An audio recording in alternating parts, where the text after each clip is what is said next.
Hostel నుంచి పిల్లల్ని వెంటబెట్టుకుని ఆత్మహత్య చేసుకోవడానికి రైల్వే స్టేషన్ మీదుగా వెళ్తున్న విజయారెడ్డి ఆమె పిల్లలు చేతన విషయాలు. ఆమెకు ప్రాబ్లం వస్తే బంగారు భవిష్యత్తు ఉన్న పిల్లలను వెంటబెట్టుకుని ఆత్మహత్య చేసుకోవడం ఏంటి?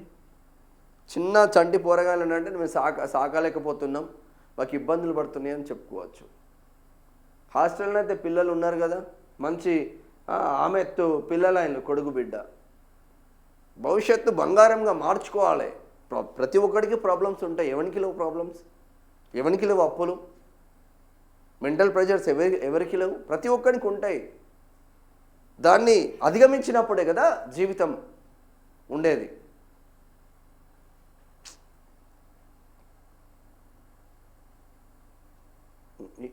మీరు చూడు, మంచి పొజిషనే ఉంది మీది. ఏం కష్టం వచ్చిందో కొడుకు కూతురుతో కలిసి మహిళా టెకీ సాఫ్ట్వేర్ ఇంజనీరింగ్ మహిళా టెకీ ఆత్మహత్య, బిడ్డలను హత్తుకొని గూడ్స్ రైలు కింద పడేసిన తల్లి. చెర్లపల్లి రైల్వే స్టేషన్ వద్ద దారుణం. ఆమె టీం లీడర్ అంట. ఊరిని అమ్మ, టీం లీడర్ గంత మంచి పొజిషన్లు ఉన్నది.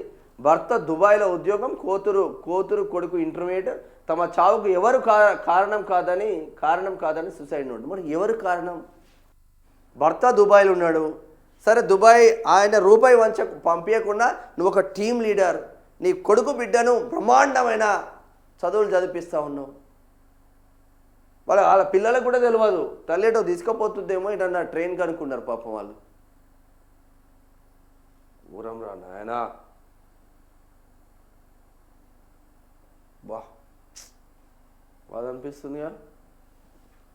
టీం లీడర్ గింత పని చేసింది. అయ్యో ఎంత మంచిగా ఉన్నారా చూడు. ఏం కష్టం వచ్చిందో కొడుకు కూతురుతో కలిసి తల్లి ఆత్మహత్య, బిడ్డలను గుండెలకు అద్దుకొని గూడ్స్ రైలు కింద పడేసిన తల్లి. చెర్లపల్లి రైల్వే స్టేషన్ వద్ద దారుణం. సికింద్రాబాద్. భర్తకు దుబాయ్లో ఉద్యోగం, ఆమెకు భర్తకు దుబాయ్లో ఉద్యోగం. వాళ్ళ భర్త రూపాయి ఇవ్వకుండా బతికే కేపబిలిటీ ఉన్న బిడ్డ ఆమెకు 1,00,000కు పైగా జీతంతో ఐటీ ఉద్యోగం. బంగారం లాంటి ఇద్దరు పిల్లలు ప్రముఖ ప్రైవేట్ కళాశాలలో ఇంటర్ చదువుతున్నారు. ఆర్థికంగా ఇబ్బందులు లేవు, కానీ ఆ తల్లికి ఏం కష్టం వచ్చిందో ఏమో. తన ఇద్దరు పిల్లలను గుండెలకు హద్దుకొని గూడ్స్ రైలు కింద పడి ఆత్మహత్యకు పాల్పడింది. ఈ ఘటన చెర్లపల్లి రైల్వే స్టేషన్ పరిధిలో శనివారం తెల్లవారుజామున జరిగింది. Secunderabad railway DSP Javed, Secunderabad railway inspector Sai Eshwar గౌడ్ల వివరాల ప్రకారం బోడుపల్ ప్రాంత పరిధిలోని చెంగిచెర్ల హరితవనంలో ఉంటున్న పెనాడి విజయారెడ్డి 38 సంవత్సరాలు గచ్చిబౌలిలోని ఓ సాఫ్ట్వేర్ కంపెనీలో టీం లీడర్గా పనిచేస్తున్నారు. ఆమె భర్త సురేందర్ రెడ్డి దుబాయ్లో ప్రైవేట్ కంపెనీలో విధులు నిర్వహిస్తున్నారు. వారికి కూతురు చేతన రెడ్డి 18, కుమారుడు విశాల్ రెడ్డి 17 ఉన్నారు. గట్కేసర్లోని నారాయణ కాలేజ్ హాస్టల్లో ఉంటూ చేతన రెడ్డి ఇంటర్ ద్వితీయ సంవత్సరం, విశాల్ రెడ్డి మొదటి సంవత్సరం చదువుతున్నారు. చెంగిచెర్లలోని ఇంట్లో విజయారెడ్డి తల్లితో ఉంటుంది. వీరి స్వగ్రామం భువనగిరి మండలం బొల్లపల్లి అని తెలిసింది. శుక్రవారం సాయంత్రం 6 గంటల సమయంలో తనకు మీటింగ్ ఉందని తల్లితో చెప్పి విజయారెడ్డి ఇంటి నుంచి కారులో గట్కేసర్లోని హాస్టల్కు వెళ్ళి తన కొడుకు కూతుర్ని వెంట తీసుకెళ్లింది. రాత్రి 11:30 గంటలకు వీరు చెర్లపల్లి రైల్వే స్టేషన్కు చేరుకొని ఆ స్టేషన్ ఆవరణలో కారును నిలిపి లోపలికి వెళ్లారు. చెర్లపల్లి గట్కేసర్ వైపు ప్లాట్ఫామ్ దాటి 3.5 కిలోమీటర్లు దూరం నడుస్తూ వెళ్లారు. అర్ధరాత్రి 1 గంటలకు విజయారెడ్డి తన పిల్లలను గుండెలకు హద్దుకొని అటుగా వస్తున్న గూడ్స్ రైలుకు అడ్డంగా పట్టాలపై నిలబడింది. వారిని గమనించిన లోకో పైలట్ పదే హారన్ కొట్టినా వారు పక్కకు వెళ్ళలేదు. దీంతో రైలు వారిని ఢీకొడుతూ వెళ్ళిపోవడంతో ముగ్గురు ప్రాణాలు వదిలారు. పట్టాలపై మృతదేహాలు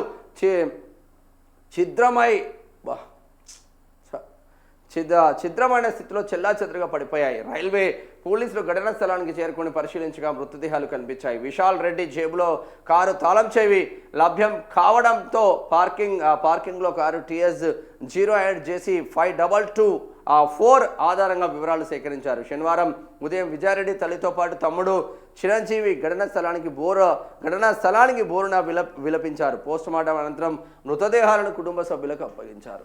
కారు పార్కింగ్ స్లిప్పు వెనుక సూసైడ్ నోట్ రాసిందంట. ఏం రాసిండ్రు? విజయారెడ్డి కారు పార్క్ చేసిన తర్వాత చెర్లపల్లి రైల్వే టెర్మినల్లో గంటపాటు పిల్లలతో గడిపినట్లు తెలుస్తుంది. రాత్రి 11:47 9వ నెంబర్ ప్లాట్ఫామ్పై ముగ్గురు నడుచుకుంటూ వెళ్తున్న దృశ్యాలు కెమెరాలో చిక్కాయి. కారు లభించిన పార్కింగ్ స్లిప్ వెనుక విజయారెడ్డి రాసిన సుసైడ్ నోటు కలకలం కనిపించింది. అందులో నా చావుకు ఎవరు కారణం కాదు, జీవితం భారంగా ఉంది, ఇష్టం లేని జీవితం గడపాలని లేదు అని రాసి ఉన్నట్లు తెలిపింది. శనివారమే విజయారెడ్డి భర్త సురేందర్ రెడ్డి పుట్టినరోజు. తెల్లవారితే తనకు భార్య పిల్లలు శుభాకాంక్షలు తెలుపుతారని ఆశించిన సురేందర్ రెడ్డి వారు ఇక లేరన్న వార్తను వినాల్సి వచ్చింది. భార్య పిల్లలు ఆత్మహత్య చేసుకున్న విషయం తెలిసి ఆయన గుండెలు అవిసేలా వినిపిస్తారు.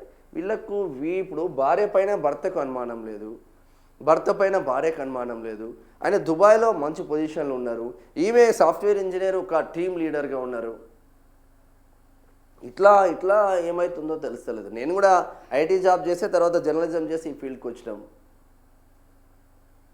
మంచి ఇప్పుడు ఆ జాబ్ నచ్చే వాళ్ళకు ఒక రేంజ్లో ఉంటుంది జాబు. మాట్లాడాలి, 10 మందితో మాట్లాడాలి, 10 మందికి ఏదో చేయాలనే కాన్సెప్ట్ ఉన్నోడికి ఆ జాబ్ నచ్చక బయటకు వచ్చినాం. బంగారు భవిష్యత్తు లాంటి పిల్లలు ఇంటర్మీడియట్ అయితే బీటెక్ అయిపోతే మంచి ఒక 4 సంవత్సరాలు ఆ పిల్లల్ని కాపాడుకుంటే నీ అంత లైఫ్ లేదు కదా తల్లి.